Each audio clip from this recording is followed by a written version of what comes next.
Hello and welcome to glennzb TV for Thursday, the show that puts glennzb into your TV. We'll start this morning with an amazing story of survival in the big tsunami yesterday. A Red Beach man and his two small children somehow they were swimming and survived the whole thing. The man was me. They were my kids. We didn't know that there was a tsunami. I wasn't really following the news that closely yesterday, to be honest. It seemed like a nice day, so just went down to the beach for a swim. And it wasn't until I got back and turned on the news that I realised I'd narrowly escaped certain death.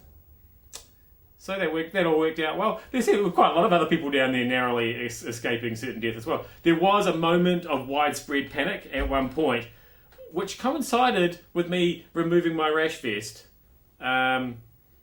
So there may have been a connection there, not sure. We've got some more blatant disregard for tsunami safety.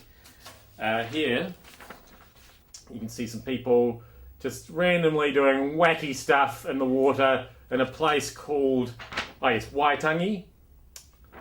Don't know what they were thinking, braving the tsunami there as well.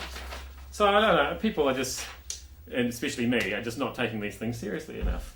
Speaking of disasters, are we still living in a disaster zone at News Talk ZB? Well, I don't know. It's always, after a weekend or a long weekend or a holiday, it's always with some fear and trepidation I enter the kitchen at News Talk ZB, because it looks a bit like this sometimes. Does the dishwasher not work on weekends and holidays? Is that why it needs time and a half and a day in lieu to go? Is that what happens there? But the really interesting thing about this picture, I don't know if you've noticed, because if you recall from previous episodes of Living in a Disaster Zone, we had this fancy schmancy tap that has scalding hot water and freezing cold water, but you've got to push the safety button to make it work installed. The like of which I've never seen in my life before. But don't worry, the old tap's still there, except mysteriously recently I've noticed it started making the water come out like that, like a shower. So you go to wash your mug and you just sort of give it a nice little shower.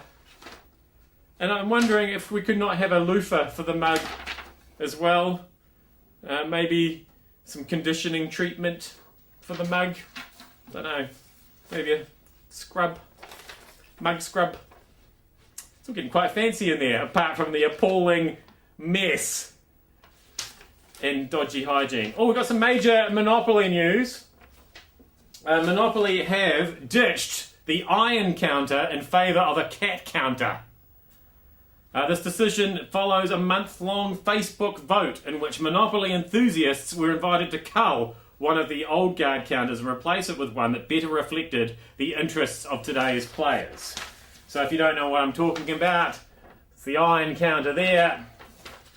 They've replaced it with that. So firstly, suck on that, Gareth Morgan.